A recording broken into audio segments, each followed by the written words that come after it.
Hey everyone, my name is Catherine O'Hare Rogers, and I am the Compliance Officer and Vice President of MARR. Most of you have seen me and know who I am. A lot of changes, a lot of things going on this month that we can talk about. And I also have, there's a SUD Director from SWMBA that is going to talk for a few minutes as well. I asked her if she would mind taking a few minutes and letting us know how she works with her operators in her area. We had a good conversation on that. So thought that might be helpful information. I'm going to start off the meeting by announcing who the operator of the month is, because I know she's having a surgical thing going on today, so she's not even going to be able to be here. But else Willard home is, they're the operator of the month this month. So they're in the Detroit location, and they have several homes, and they have a very good program. So congratulations, Kathleen Templin with Else Willard. Jeff, I'm going to hand it off to you. Do you have any updates you'd like to talk to everybody about today? I do. As you may be aware, there was a stop work order issued by the state of Michigan for any of you folks that have any ARPA grant funding or any COVID grant funding. That matter was appealed to the federal district court by various attorney generals, including Attorney General Dana Nessel from Michigan. That filing resulted in a court order issuing a temporary restraining order. And it's set for hearing sometime at the end of next week. Pending that decision, whatever it is that the court issues at that hearing, the state of Michigan has paused all of its EGRAM funding for COVID and ARPA funding, which is $58 million over the state of Michigan. It's impacted MARR significantly. So we're fighting and hoping for the best. On the screen, there's information that was delivered from the state of Michigan for grantees, frequently asked questions. This is as an aside, and this is not from the MARR. This is just me as my attorney's opinion.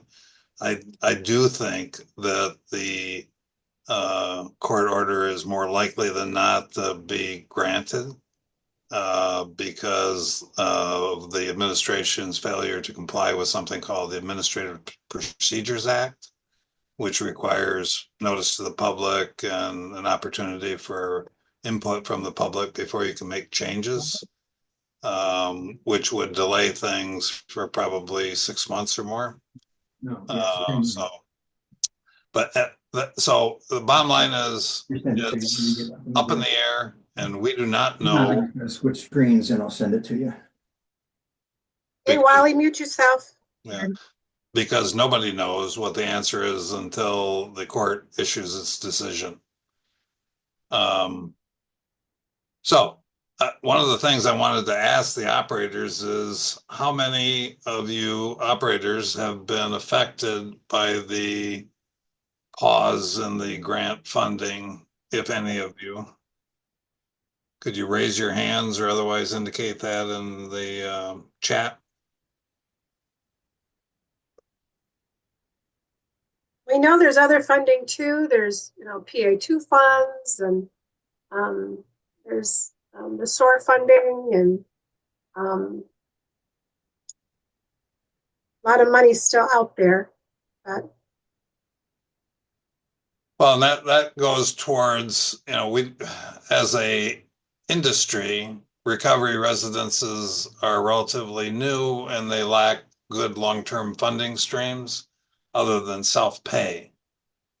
And so to that end, it's something that you can make your legislators know that you're concerned about the funding. You can go out and try to get some additional funding. That is something that typically starts and might end, but hopefully it won't. But it starts with a call to your PIHP. And within the PHP, each one has something called their SUD or Substance Use Disorder Director. And so you want to dig down and find out who your SUD director is within your individual PIHP and make contact with them to just ask, other funding sources that you may know of. If so, how do I ask for those funding sources? Yep. And even if this grant, even if this funding source does start back up again, I think this is a nice wake-up call for everybody. Not nice about it, but it helps you maybe to realize you can't put all your eggs in one basket. You can't depend on a single source funding to keep things afloat. People should be allowed to private pay. There's other funding sources out there as well. That could FAN is one thing too that's kind of help people out on an individual basis. And but still reach out and try to find some other funding sources. So if something does happen like this in the future, you can still stay afloat and it's not going to affect you like this. So hopefully we'll all still be alive after this stress test, right? And we'll have a meeting in June, July, and August, and we'll look back and say, well, that was interesting. And I got kicked myself in the butt and made me go out and look for some other funding sources. So I'll put this in my post-meeting follow-up email as well for anyone that wants a copy. There's a link right here as well.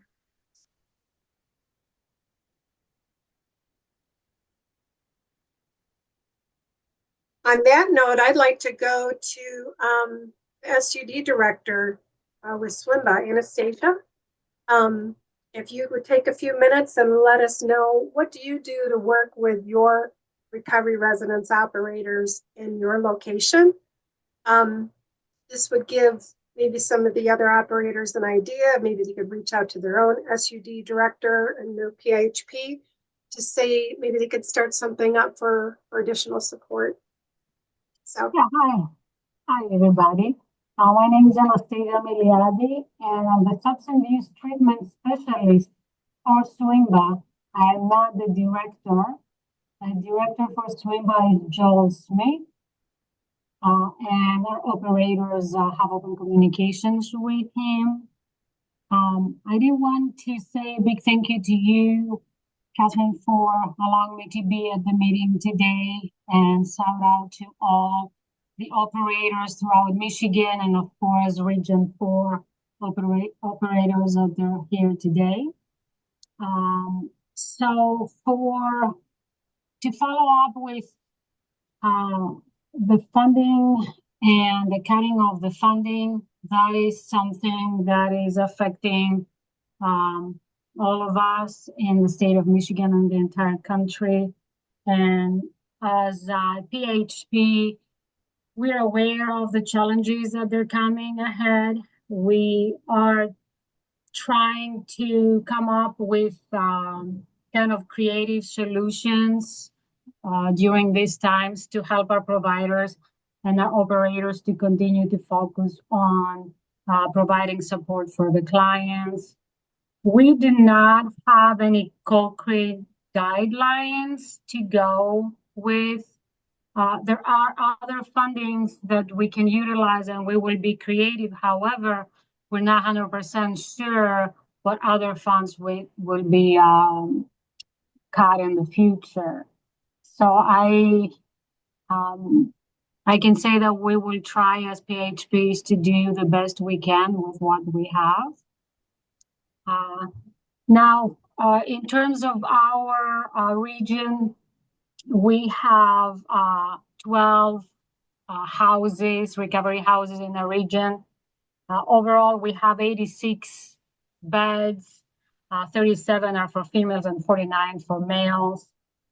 We also have recovery housing that can house women with the children when they try to work on the recovery. And what we try to do, and I give a lot of credit to our operators, is that we created a coalition with recovery housing operators, that we have meetings where we try to collaborate, and we try to support each other and kind of work towards common goals. One of the things that we've been working on is to create kind of open communication between the recovery housing and the PHP, especially our access center, that we can have information about the availability of housing, so we can direct clients that they need recovery housing to the houses that they have openings, so we make that smooth kind of transition from outpatient or inpatient care. The other idea that we have come up with is to include a recovery directory in our website at SWMBA. And that way, clients from out of state or within the state, they can come in contact with the recovery houses and the resources in our region. And all of those ideas are coming from our operators that they come to our meetings. Thank you. Thank you. What do you think about the information we talked about so far, Anastasia? What would you recommend the other operators do in their location, working with their SUD director?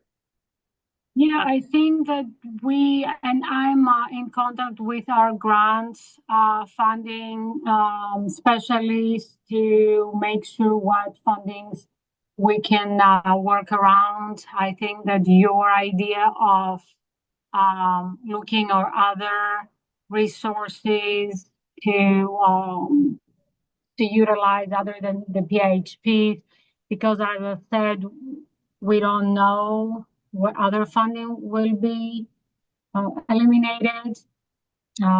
So unfortunately, I don't have the best answer for that.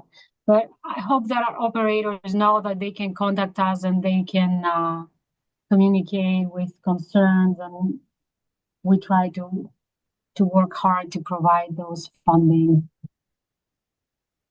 I have another question. So this time of year, as a previous operator, I know this time of the year is usually when they're working on their contract and getting ready to do their budget and everything. The operators are for the next fiscal year, which starts October 1st. So this kind of throws a monkey wrench in things too. Like, people don't know how to budget. They don't know, what do I do for my program? And PHP wants their paperwork in now. What do you recommend?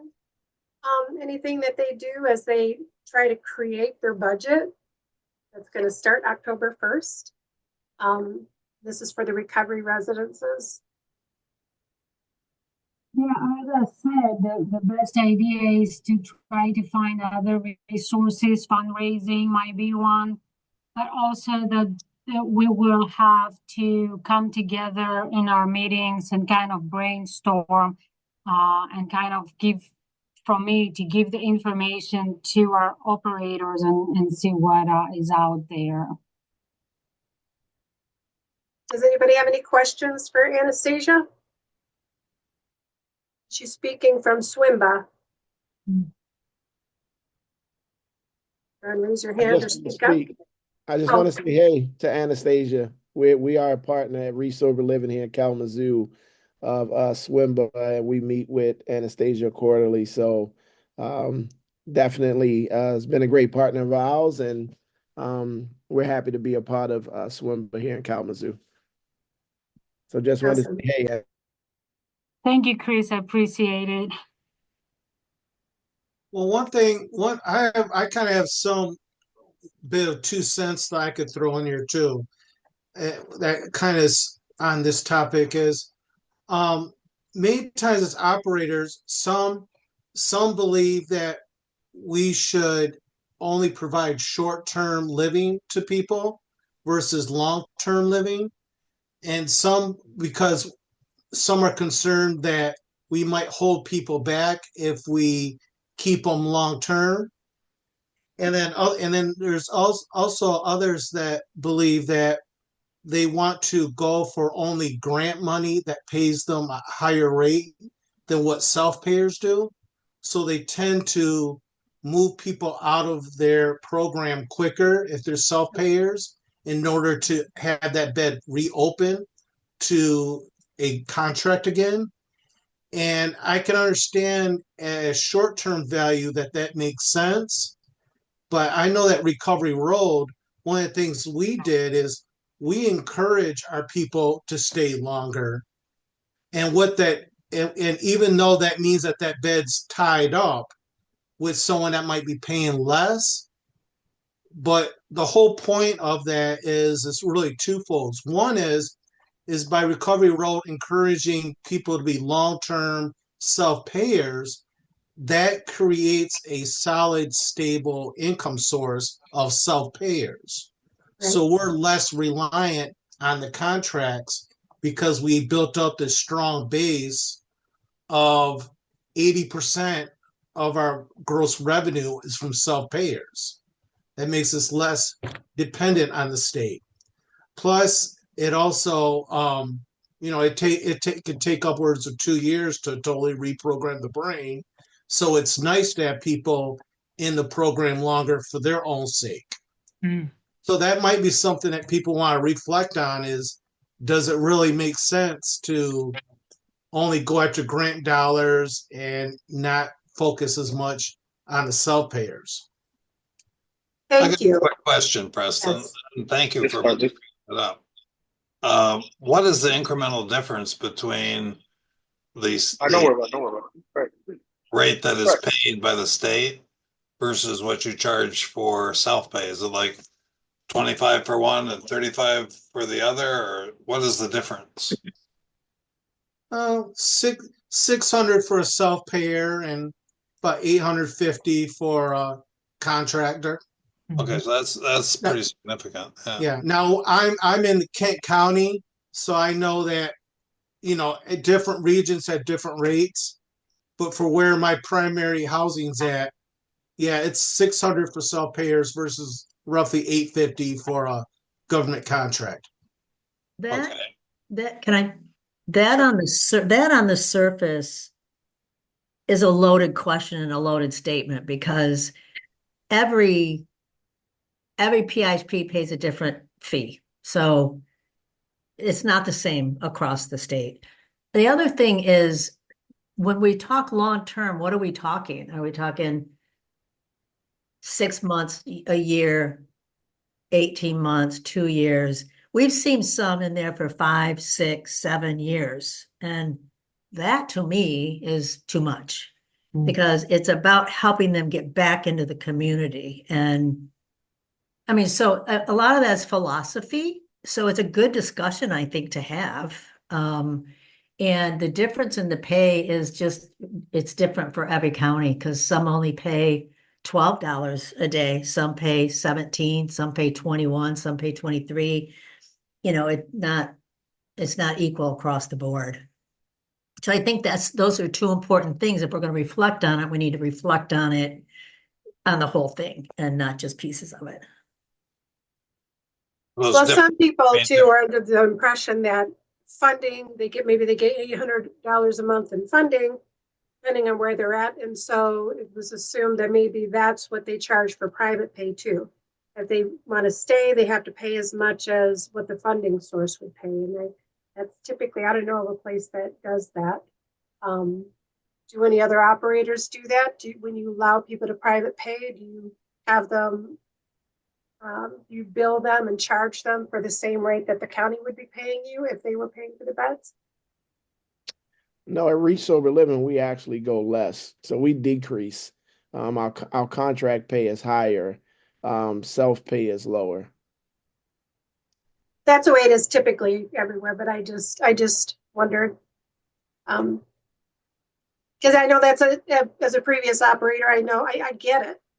I get it. You know, you have that extra money coming in. It's nice to have that, you know, $300 or so more per month coming in. I mean, you got bills to pay and stuff, but at the same time, to boot somebody out because the funding's done at 3 months, you know, all you're doing is, it's such a stressful time in their life to begin with. They got to get a job, they got a job. Now they're like, okay, well, now where am I going to go?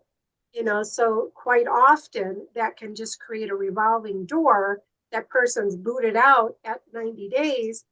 Where are they going to go? They're going to go right back to using or where they lived before when they were under the influence of things. And where are they going to go? And the chances are they're just going to go right back and revolve right back through the system, have to go through treatment and go right back to the recovery home versus allowing somebody to stay longer or having that gentle handoff into another recovery residence that will allow them to stay longer. Because there's studies that show they should be in a recovery residence minimum 6 months to 2 years. Yeah. You know, so something needs to change. Something should be in place for these individuals as well. But it would really enhance this conversation if we knew across the board, if everybody could just say, how long do you think is long enough? And I know it's dependent on the person. So if we could just kind of like, do we think 3 years is too long? Do we think 2 years? Do we think 5 years is too? What do we think? What are we utilizing in our own programs or your own programs? Because I don't have them anymore. And I'll just start with me. I think 18 months to 2 years is sometimes 2 years is too much because you've got people who really need those beds. And by two years, they're really ready and stable enough to move on their own. Of course, that's individualized. But after that, I feel like there's an enabling component to that that's helping them to stay away from engaging in the community even more and doing the adulting piece of it. So, and that's just my philosophy. But I'm curious about what you guys think. What is is there a limit for you? Catherine, how you doing? This is Javon with HCC Connection. First and foremost, thank you so much for having these meetings. I think, you know, if you have multiple recovery homes, I feel like, you know, when you got the PIHP, where you're getting that, you know, that allocated, like, for example, DWIN might do $891, $29.77 per day.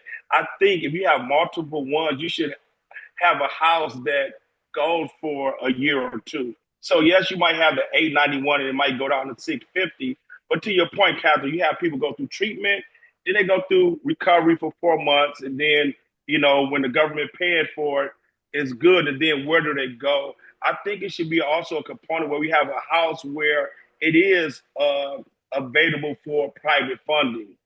You know, it may take away from revenue, but if the ultimate purpose is recovery, and we should have a house in our portfolio to be able to pay that $600 to $650 a month, so they can transition out. So I think, you know, you go from treatment to recovery to transition, and then out to their normal, you know, back to their regular way of living. Yeah, like I said, it might be a house or two that you may not generate the revenue, but it's a purpose of doing that overall transition for our individuals that's in the program. You know, being here in Wayne County, you look at it where, you know, we heavily getting money for treatment, but after treatment, they're back in the streets. Right. Where they gonna go? Back to treatment. So it's okay. You come back here, but then you have that recovery home where, you know, the government pay X amount for 4 months. And then I think us as operators have a home where it's affordable housing, right? But it's within the recovery that they can pay out of pocket. So eventually they can get on their own. Are you saying a recovery? Are you saying a rental then? No, what I'm saying is it's still a recovery home. But once the government stops paying after 4 months, then we go back to the private pay, which is sometimes either $500 to $650 where they can afford. Yeah. So for example, if I have 10 homes that, that's paid by the government. Out those 10, even though it may cost, revenue, but 2 of them be where it's self-paid to be able to get them from recovery, getting off the Yes, government pay to their personal pay, which now they got some skin in the game, right? that's And right. then get them out to their own. So then my next question is, how long is too long to keep in that house once you get them in there? And that's a great question. I think that's when it comes in with case management. I think that's on an individual basis. To put a number on it, it could be 6 months for one person, then it may be a year for another. But if we want to have some tangibles, let's call it a 12-month plan after that. Well, so what I'm hearing from you then, thanks, that was great. So for clarity, what I'm hearing from you though, because we've been to places where they've been living there for 5 years, 6 years, 7 years. Yep. So I'm just curious on how people feel about that. And I think for me, and it's always about the individual that's there. I mean, if we can, I love the fact that you brought up about being an enabler, but we also, I think is empowering, right? So if we have someone that's in there for as long as they can afford it, then they can stay in there, because at the end of the day, they're going to be cleansed and they're going to become mentors and peers to help other individuals. And some might just say, you know what, this is comfortable for me. I'm still, I'm sober, I'm empowered, and I can also help individuals, stay sober as well. So I think it's more so on the individual person on how long they stay. And that's just my approach. Is it JB? Is that Javon Burks. So Javon, question then. I'm trying to pin you down, buddy. So is 5 years too long? Well, what I was going to ask is that 5 to 7 years, is the person a house manager now? Are they working in the recovery residence? Are they like active peer support for other people in the residence, or are they just staying there working and being in recovery? And some people like to give back and actually start working for the recovery residents that like help them stay sober. But then there's people that are just kind of feeding off of it too. So yeah, and I think that they could even be working there, but still, I mean, they're not. I don't know. They could move on. They could move on and then come back as an alumni to help out or get hired by the agency. Right, but there, I get it again as a previous operator that, I mean, we had people with us quite a while as well with Touchstone, and it was like, they're comfortable, they paid, there were good examples for others that come to the door. But again, where are they going to go and pay $500-600 a month? A rent alone for single apartments, $1,200 plus, utilities and all that stuff. So they're comfortable. A lot of them are like, hey, if I can stay here or keep my nose clean and do what I need to do, I get that. But on the other hand, it's so important to make that space available for the next person to have that opportunity. You graduated. Glenna said the other day, congratulations, you graduated. You're doing so well. Time to move on, right? Yeah. You want somebody else to have that opportunity. So in my opinion, too, 2 years, 18 months, 2 years is good. And maybe there should be a 3-year plan, or what's your 4-year plan, or whatever, and so we want to see that each year you're moving towards going out into the community and living on your own. There should be some kind of plan in place, but definitely minimum 6 months in a recovery home, minimum. Yeah. And it's, so. I would say even a year is important. I'd like to keep them a year, because if you keep them just up to definitely 6 months, then you got them, And their funding is different everywhere, like we were saying. So there's some areas that only give 2 months worth of funding. There's some that this guy was talking about, JB was talking about 6 or 4 months worth of funding. There's some areas that give 6 months and some a year. They have a year worth of funding that an individual can stay in their recovery residence for a year and not pay a dime. So when we're looking at too about funding for SUD directors and where the other resources are coming from, if you cut that back, it's an individual basis too, but nobody needs a full year worth of funding.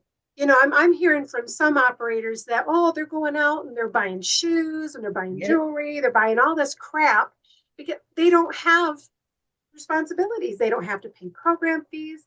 We need to teach them to stand on their own 2 feet and have some responsibility. Pay every single month. Can they come home with a paycheck? Can they make that program fee every single month or every week? And if the PHPs, correct me if you think I'm wrong, Anastasia, but they don't need to give 6 months worth of funding. If they allowed 3 months worth of funding for all the operators, look at how many more individuals could be helped Yeah. with that little bit of funding that's out there, right? Nobody needs a full year worth of funding, but maybe women's specialty, maybe women with children home or men's with children home. Maybe they could have 6 months worth of funding, and on an individual basis, I can see something like that. But if the individual PHPs and CMHs, whoever's handing out that money, if they would like whittle that back and just say, okay, we're going to give maybe 2 months worth of funding, and on an individual basis, you can apply and we can maybe extend it another month. I think that's great. They should be standing on their own 2 feet. Day one, get out there, find a full-time job, so they can. I mean, that's a learning time. And some places I think are making it way too comfortable. But we got the rules posted. They know that they need to, find a job. They got to be out of here in 3 months. But in the meantime, they're allowing them to lay in bed, eat Fruit Yep. Loops, and watch Yeah. Bugs Bunny all day, right? What Yeah. do they care? So when I see that, when I go to a place and I see an operator allowing that, to me, in my mind, it's all about the money. Yeah. It's all about the money because they're not pushing them to go better themselves and do what they need to do. And the individual laying there in bed, they're treating it like a homeless shelter. And if they're going to be allowed to just lay there and do nothing, that's what they're going to do. And then the next place they go to, they're going to do the same thing that they're allowed to. I'm going to just lay here for Teaching 3 life months until the skills. winter passes, and, Yeah. and when I can sleep in the woods again. So, And as I I mean- go, sorry, Catherine. no, I'm done ranting. As I go through some of these houses and I look at some of the house leaders or the managers, you guys, I have to tell you, it drives me crazy when I go into one of those and I see a lineup of shoes, brand new shoes, like up against the wall and by their beds. And I'm like, they don't need this place anymore. They got themselves a collection of very expensive tennis shoes here. And there's people They out don't there need a on the pocket full of streets. money. And there's Right. people out there in the streets who's wanting to get into recovery housing. Yep. I think sometimes we have to ask ourselves, and you know what used to drive me crazy is when I'd have to ask somebody to leave after almost 2 years, and he was the only one that kept the house clean. Like that drove me crazy, but I had to ask him to leave, even though he benefited so much, the agency itself to be there. But it's not about what benefits the agency. It's what about benefits every client in that house and the client we're working with. And I think sometimes we forget that because I love somebody who cleans a house. I love somebody who cooks. I love somebody who can do all the things that we can't do with our eyes on. And it's really nice to have them there, The and mentorship. Yeah. yeah, I mean, Yeah. it's great, but we have to ask ourselves, who are we doing this for sometimes? And, because it's hard to run these programs. We all know that. But you So- should be doing it to make a difference. Okay. If you're in it for the money, you're in the wrong business. We heard from one person about what they think the long term is. What do you guys think is too long? Chris, Pompey, what do you think? Okay. Pompey. Hey, I like Pompey. you got it. You got it. So, speaking from a few different perspectives, one being an individual, myself in long-term recovery, who's been in these homes himself, right? A Mhm. whole bunch of them, right? In and out of Yeah, them. me too. I think it's really individualized. First and foremost, I do want to say that.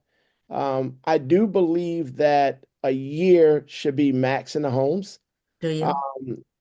For one of the reasons when you think about continuum care and the process of continuum care and how long the individual gets in drug treatment, we get calls from programs wanting guys to come into our residential environment after being in detox for 3 and 7 days, and they Right. want to send them to a recovery home, which we're going to set more barriers for them because we're going to tell them work, do chores, financial literacy, do this, volunteer, do this, and they still sick. Yeah. They still sick after 7 days or 14 days. So then we bring them in our environment and then we tell them, okay, you got 90 days because the money dictates how long they can stay. Right. So now you're setting more barriers for them. Right. I used dope for 20 years. I went to detox. I went to treatment for 14 days. I go to sober living. And now I got to go back and start living again when I never knew how to live. Right. Yeah. So I would say a year's a max. With consideration of is individually based, but everything you guys said so far is true, especially when I think it was Captain talking about too comfortable. Comfortability costs. Yes. Right? Yes. It costs, right? And we get challenged. We're being challenged right now by individual who wants 2.4 internet. He wants to use the phone to operate everything in a home.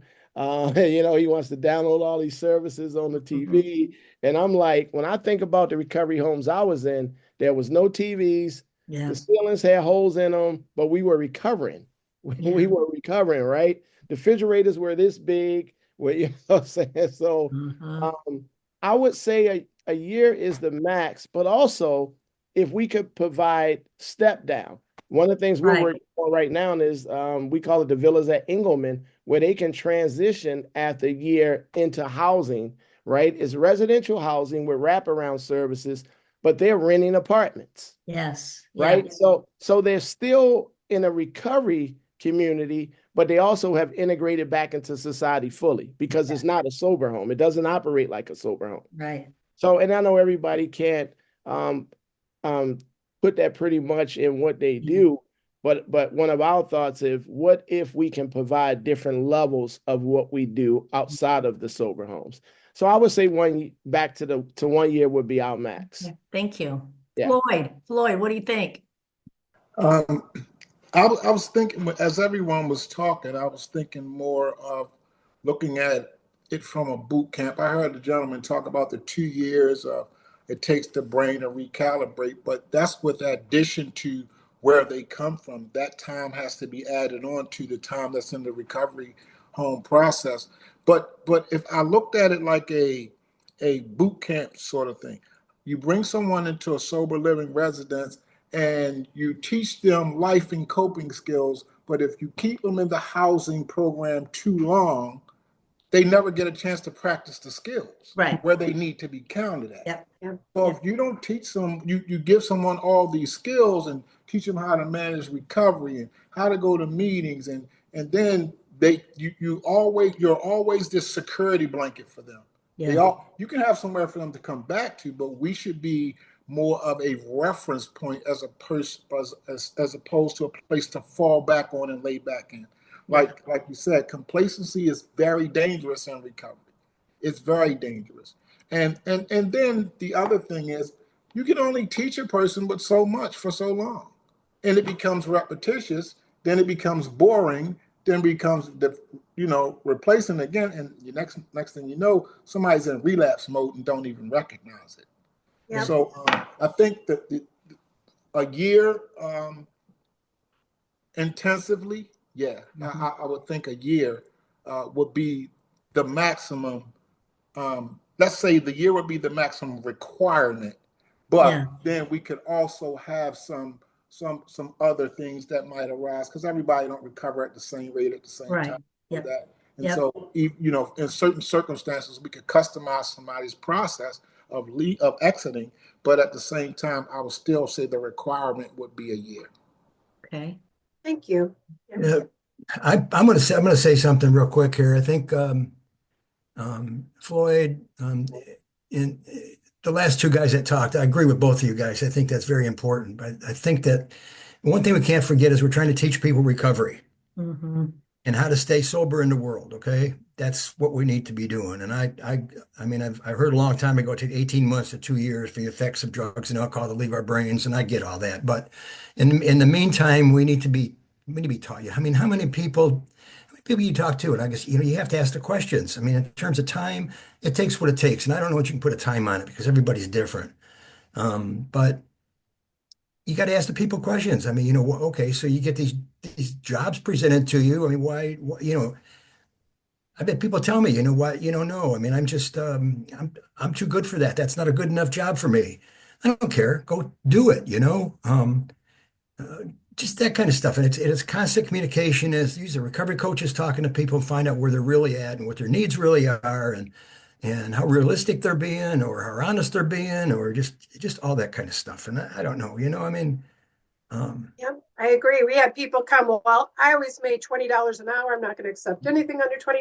Well, you're shooting yourself in the foot. All you need to do is work at a fish place or flip hamburgers. You need a get well job right now. You need a job. but you And know as what soon as they have a job, then it makes them more appealing to that. They can continue to look. it Like, does. can you even work? Can you get to work every day? Can you stay at work? Can you even come home with a paycheck? Can you, I guess, make your responsibilities? I mean, it's all these little steps that are going to lead up to that. and I guess part of my thing too is, we need, I mean, all of us, I mean, being in recovery myself, I came in recovery and through my addiction, I ran myself right out of two businesses. And when I came to recovery, I had nothing, absolutely nothing. I had a great sponsor, and my sponsor would tell me what the hell I needed to do, what the next step was, and what I needed to do. And some guy in a program offered me a job beating nails. I never did that in my life. My sponsor said, take it. I mean, it was for very little money, but I took it. And I did that for quite a while until I could find something better or get something better, or, be able to account for myself in a better way. And it's all a learning process, guys. And I mean, I don't think we can set, if somebody needs 1 year, they need to do it a month at a time. They need the evaluation, and you can reevaluate it. If you need another month, you get another month, and I know, I mean, a few years ago, it was like, even with recovery housing, they give you 1 or 2 months. The county would give you 1 or 2 months, and then they would say, well, if you need another month, you need to justify it. You need to show me why you need another month with that person. And I think one of the things that I think a lot of times get lost in the recovery process is finding out what you're really trying to recover. People think we're trying to recover relationships with your family, your children, get your clothes back, get your house back, get your job back, but it's more toward than that. Those things are just things that are additives to you recovering, being the better person, being the best person that you could be. And I think a lot of times that gets kind of misconstrued, because one thing I notice about a person in recovery is we feel guilty of putting ourselves first in our own lives. And because we want to make up for all the pain we caused everybody, mom, dad, the children, it's like, so more so when you kind of have all of these different outsourced things, of course we need a job. Of course we need recovery. Of course we need a foundation. But a lot of those things, too much of it takes you really away from yourself. And Floyd, that's very important. I agree with you, Floyd, in the terms of, we need to focus on what's more important. I mean, how many of us really and truly still want to drink or do drugs after 6 months being in recovery? I know I sure did. It took a long time before I lost the desire to drink. And yet we're asking people to do all this other stuff, and they're missing the basic fundamental piece that they need to get through. They need to learn. They need the help in turning how to get through a day at a time, how not to drink or not to do drugs, and all these social environments and everything else that we're faced with. And then we got all the other stuff and learning how to live life, period. But that's what recovery is all about, and still all the time I've been in recovery, I still screw up all the time. So still learning lessons, right? Well, they say if nothing changes, right? So that can be a lot of things. So, I mean, when they're looking for a job, well, I always do this kind of job. Well, how's that work for you in the past? Maybe you need to look at something different. Yeah. Well, I always do this. Well, how's that worked for you? Look at where you're at. So, can I ask Brandy what she thinks about, hi, Ann King Hudson, how are you? Long Hi. time, long time, my friend. Hi, Brandy. What do you think? So, I feel like for people to stay in the recovery homes, I know for myself, I was in a long-term addiction, and then right now I'm coming up on my second year clean. So I stayed at our recovery home for 14 months, and I feel like I didn't even start like getting interested in like doing, I work a 12-step program. I didn't even start getting interested until after my first year because I stayed on that cloud nine for such a long time, and I went to meetings, I went to different recovery related events, and I loved it, but I was enjoying those. It wasn't until I was able to settle down and start working my program and get a sponsor. So I moved out of the recovery homes this past October. So like I said, I started working my steps after the first year, and I did get a job when I first got here. But after that first year, I was finally able to start building relationships and saving, I had some money saved up and get out on my own. So I feel like for myself, 2 years is probably enough. I do know there's people in our recovery homes that have been there for 5 years right now. And just like somebody else said, it becomes kind of just like it's cheap, they're the house manager, so they have their own room. Yeah. It's convenient, not to say that they're not setting a good example, but at some point they're not giving somebody else in their home to take that position, Yes. So the program fees are free, right? Right, For a lot of exactly. them. So it's like, You know what, Right. Brandy, that's a good point, Brandy, that none of us have really brought up yet, is that give somebody else the opportunity to have that Yeah. role, because it does teach it gives a different skill set for people. Yeah, for sure. And I think that that's something that we haven't really talked about. So And you're absolutely right. yeah, and I just want to say this too. I know for myself, I got that opportunity to be the house manager and to set that good example. I was actually really blessed throughout the recovery home, but I really did try. And I'm not going to say everybody's like that, but I did give up that position and went to my next chapter in life. And there is people that are very comfortable there. That maybe like I had something to kind of work towards. Like I wanted to get my children back. I wanted to have my own home. I wanted to be the person that I know I could be. And some people, they may not have children, so they're just comfortable and they're just going to keep living there. And those same people, are banking lots of money. Yeah. Yeah. I do have to add something though that I thought about before when I think when Chris was talking, that I mean there are some people who maybe physically can't they're unable to get a job that pays a living wage that would allow them to even pay $500 a month in a recovery home, I'm not sure what percentage of people are, but there are some people who just can't do that, So I think that's for the long term people that stay 5 years or 6 years or 10 years. Yeah, but is that really the space for them, Wally? Is that really Well, the I don't space know. for Well, them? Yeah. they got this recovery support. That's the only thing I could think that would be the space for them, or if they went stay in some other kind of housing apartment or Right. something like that, they wouldn't have the recovery support.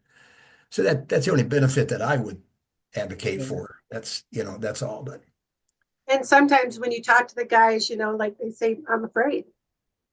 What are you afraid of? I'm afraid of myself.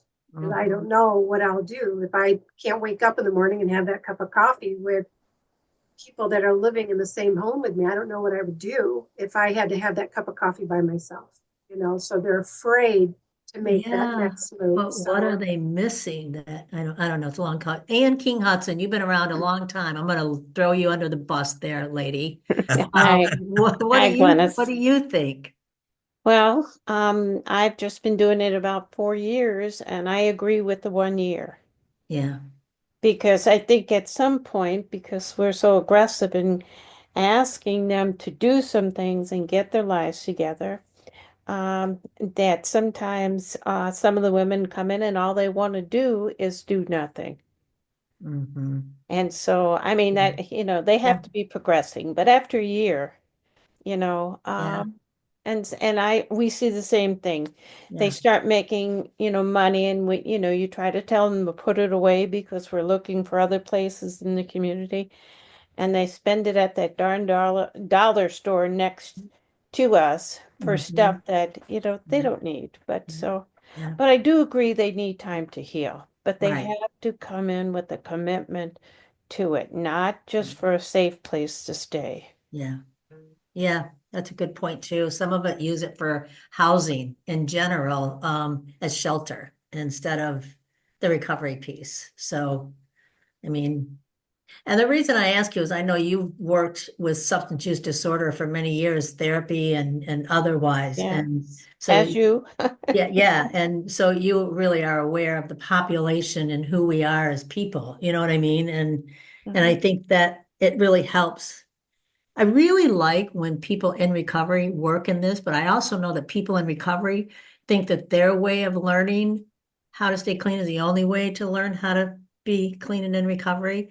And I think sometimes we lay on those laurels instead of looking at different opportunities for different pathways for people um and really making it so it's individualized a little bit more. Well, I can share with you what my experience was with Building Men for Life. Their program here has about 100 beds, and they really look at it and they say, well, the issue is not what we can offer them, but what the issue is, what do they need? Yeah, yes. So after a year, there are certain people that can't make like a cheese sandwich without burning it. Oh, For One those, burned her grilled cheese before the meeting. boy, that hit home. for those, for those limited, the people with a limited ability, they might need some additional support. And so I'll just tell you this by the numbers. Building Men for Life has about 100, 110 med beds. They go through those about twice a year. So they've got about 200 people every year that go through there. And after about 4 or 5 years, they get maybe 4 or 5 people that need, and they're all with co-occurring issues. They've gotten to the best part where they can get to be, and they probably all need support.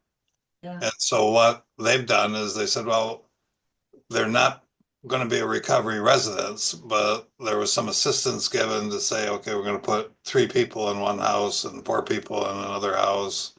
So basically out of, if you're running through the numbers and you say you're running through 500 people, you're probably going to get 2 or 3 people that might need some long-term housing. Yeah. And well, they've done it here with Building Men for Life is they've got like one little separate home. It's all people that are really involved in the program. They all stay there. And all of those people, none of them could have a house that they could handle themselves. They simply didn't have the ability to do that. So that's the number of the population that we're looking at. And I love the idea of, gee, you can't let people come in there and kind of, well, they say it when they're not swimming, they're just paddling along. So yeah, you have to get them towards a goal. And the people that are just not swimming, you got to get them and say, okay, we're going to put you in the deep end of the pool. So anyway, that's my thoughts. I guess I'd like to say something on that, though. I think that we probably get about 50% of the women who are on disability. And I think there's an element of learned helplessness there because they're so used to not having to actually develop a plan and live a life without some other help in terms of financial help, that often when they have very good skills, they don't want to go out there and work. And so, I mean, we honor that disability, but we also encourage them to look at other ways to do things. But it's a program of enrollment, right? So they can be on disability, but they should be giving back in some way and somehow improving their life. What did you do today that improved your situation and helped you move forward in life, not just being stagnant? Um, thank you. Well, we've got 5 more minutes. And then we're going into the lessons learned. So those that want to stay on board, just stay on the computer and we'll go right into that.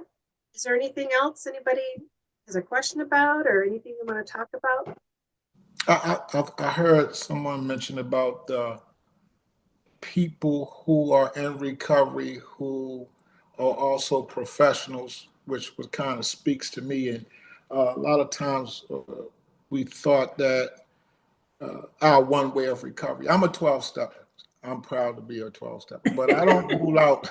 I don't rule out take the escalator, smart recovery. I don't rule out any of those things. What we tell our guests, and we don't like to consider them as clients, what we tell our guests is, you know, for instance, I gave an assignment. I said, I want each one of you to pick a pamphlet from AA, NA, SMART, whichever route of recovery you choose. And then you have 1 week and we'll come back and you can expound on what you've learned from that information about your path to recovery. This way we can give a diverse exchange of information to every guest in this entire organization, and they can get a different perspective on different ways to recover. We're not forcing anything on you. We're giving you the power to choose your particular course or your route, and we're going to support you in that particular route. I like that idea. Or how are they going to know if they don't try something different? Maybe the 12-step didn't work for them in the past, but that's all they know. But yeah, maybe try smart recovery or try something different and see what happens. Are you muted on that meeting? Yes. I just got another fucking email from Nicole. What now? Heather, You gotta mute yourself, Glennis. Information. Anyway, so thank you, everybody. I hope you guys can stay on board for the next meeting. That would be great. Glennis has some things we were going to talk about. We wanted to talk about success stories too with the operators, and one of them I'll give real quick is running Touchstone Recovery for years with my late husband was really challenge.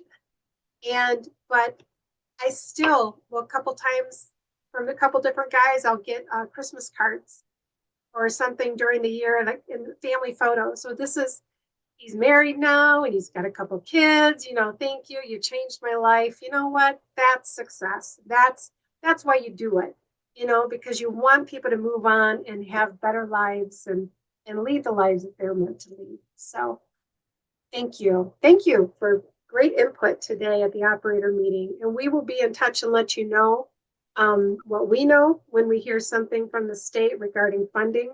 Keep your feelers out there. And if you have other funding sources that come available that you're aware of, please share that. Share that with Kayla, and she'll make sure that she gets that out to the other operators so we can all work together. Dr. Chante, did you want to just take a minute really quick and share? Yes, just to add to what Mr. Floyd just said, I know he was saying the 12 steppers. I am persuaded that there is also a recovery path by faith. And it happened to me from the age of 17 to the age of 30, because I didn't have a formal assessment to say that I had a substance use disorder. I mean, I can't document that, but I can say that I drank what we would call a fifth of wine a day for 13 years straight, and a case of beer on the weekend, and a pack of Newports a day. So I would say that, knowing what I know now as Dr. Chante, that's a substance use disorder. Well, fast forward to maybe the 13th, 14th year, I began to increase in my faith. I began to go to church and just use the Holy Bible and the people in the faith community, because I was going through so much and I no longer wanted to drink anymore. It was affecting my home life, my work life, my career, my parenting. And so I just remember going to a church service in a very high spiritual environment and being prayed and talked to by a pastor. And I remember believing the words that that particular pastor said, that if by faith that you believe that you could be healed from this drinking, the depression, and also just a lot of things I were going through. Well, I believe that. One Friday night, at that time, I was married to a man who had a substance use disorder as well, and we used to drink together. But I remember one Friday night, that was in 2002, after my faith experience, going into my bedroom on a Friday night, hugging the chair, believing what that pastor said, that I could not drink or smoke and be healed from depression.